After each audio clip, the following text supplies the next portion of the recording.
Este es nuestro segundo laboratorio del curso de Introducción a la Mecánica, sección 2.01. Nuestro grupo está conformado por Paula Arenas, de la carrera de Ingeniería Química. Yo soy María Fernanda Prieto Villena y estoy en la carrera de Ingeniería Industrial. Mi nombre es Arelis Escobar y soy de la carrera de Ingeniería Industrial. Hola, mi nombre es Farida Witt y soy estudiante de la carrera de Ingeniería Mecatrónica. En esta experiencia se va a utilizar una plancha de melamina, una galleta de soda, los instrumentos de medición analógicos que son un transportador y una cinta métrica, y los instrumentos de medición digitales que son una balanza digital y un cronómetro digital. Para el primer paso se va a pesar la galleta de soda. Aproximadamente sale 35.1 gramos. Ahora se va a medir la longitud de la melamina con la cinta métrica.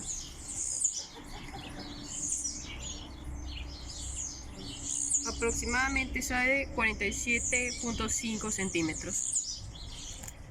Ahora voy a medir el ángulo con un transportador.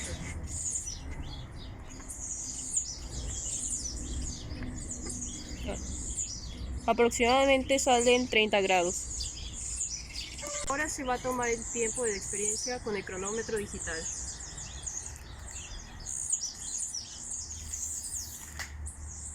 Aproximadamente sale 0.90 segundos.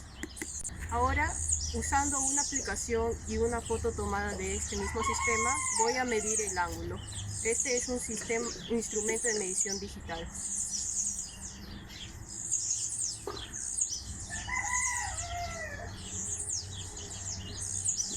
Aproximadamente sale 26.7 grados.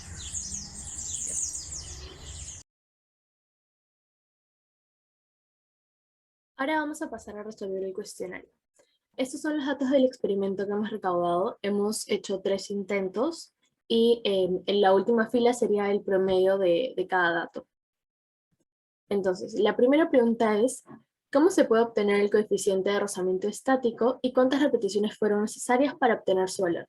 Como ya lo dije antes, utilizamos 3 repeticiones para obtener su valor y les voy a explicar cómo vamos a obtener el coeficiente de rozamiento estático. Primero vamos a hacer el DCL, aquí del objeto, descomponemos la fuerza del peso y vamos a hallar el peso en X y el peso en Y.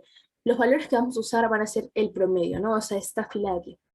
Entonces, sabemos que el peso en X va a ser igual a la masa por la gravedad por el seno del ángulo.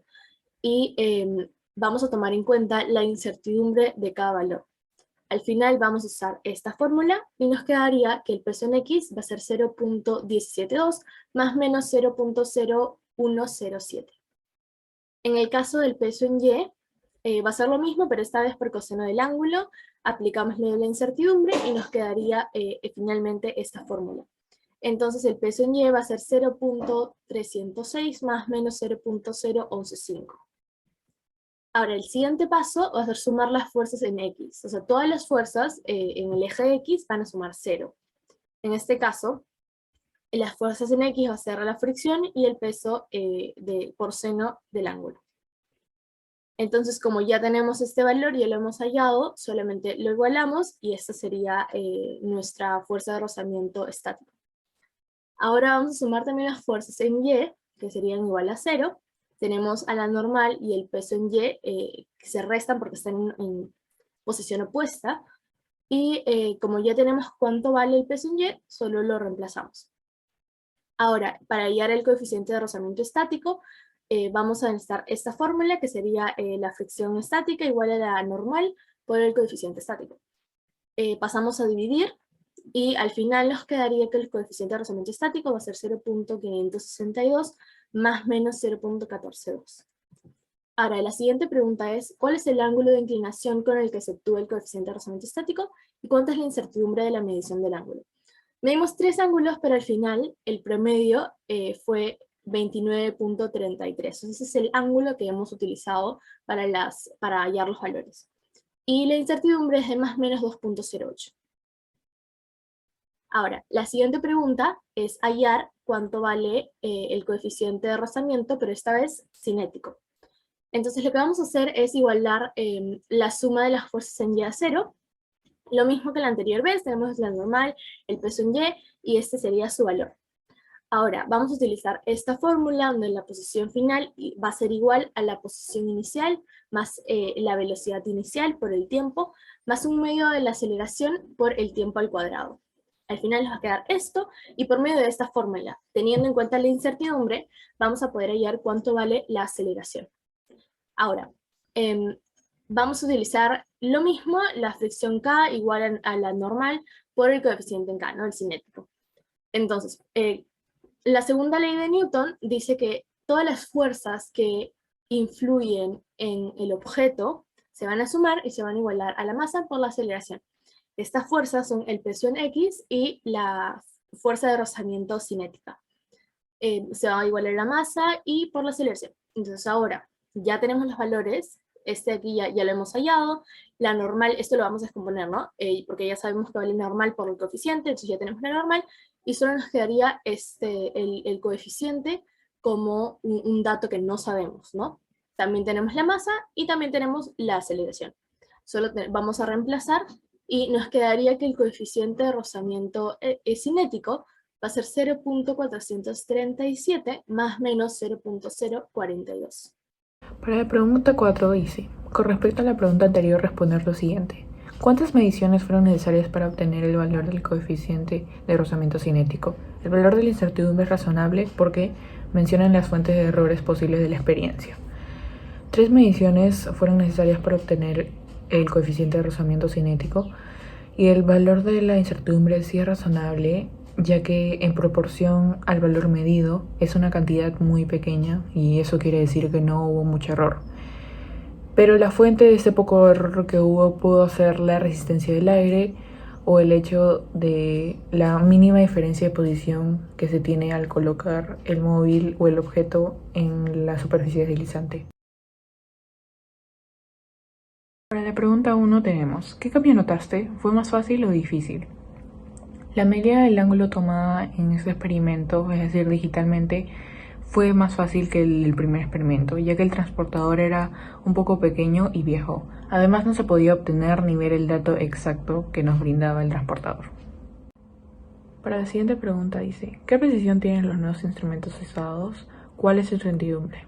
Para este segundo experimento utilizamos un transportador digital, ya que era una app para medir el ángulo, y es por ello que la precisión de un instrumento digital, al igual que un instrumento analógico, es su mínima unidad de medida, y en este caso sería 0,1 grados.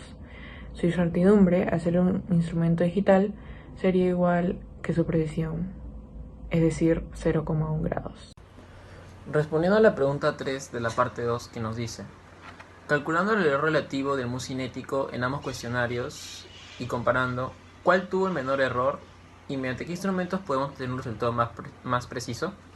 Bueno, en el primer cuestionario recordemos que hicimos las mediciones utilizando meramente instrumentos de tipo analógico, mientras que para el segundo cuestionario, en la parte 2, utilizamos un instrumento digital para medir el ángulo de inclinación de la superficie. Entonces nosotros notamos que el segundo caso tuvo un menor error. Esto se debió a que el medidor digital tenía una incertidumbre de lectura menor. Y esto es algo que generalmente se aplica a la mayoría de casos, y es que los instrumentos digitales por lo general nos van a dar un error menor debido a que son más precisos. Su incertidumbre de lectura es igual a la precisión del instrumento, mientras que para los instrumentos analógicos su incertidumbre de lectura va a ser la mitad de esta, es decir que va a tener una incertidumbre mayor, muchas veces tendrá más decimales, y este es un error que se va a propagar a través de todas las operaciones que se hagan más adelante. La pregunta 4 de la parte 2 nos dice, ¿de qué depende el valor del coeficiente de rozamiento cinético? ¿Qué otras propiedades o factores se involucran y cómo? Bueno, el valor del mu cinético va a depender de una serie de factores que influyen tanto en la forma en la que van a interactuar las dos superficies, como en las propiedades de las superficies y sus partículas a nivel microscópico. Por ejemplo, uno de estos factores que van a influir van a ser la temperatura, que como sabemos es un factor que va a cambiar la facilidad con la que unos sólidos se deslizan sobre otros, como por ejemplo el hielo. Otro factor que puede influir en este coeficiente de rozamiento cinético es el acabado que tienen los materiales mismos. Y acá esto se puede apreciar mucho en nuestro ejemplo, por ejemplo, donde se usó una base de madera y de repente si esta base se lijaba de otra manera o era utilizada con algún tipo de barniz, etcétera, este coeficiente definitivamente se hubiese visto afectado.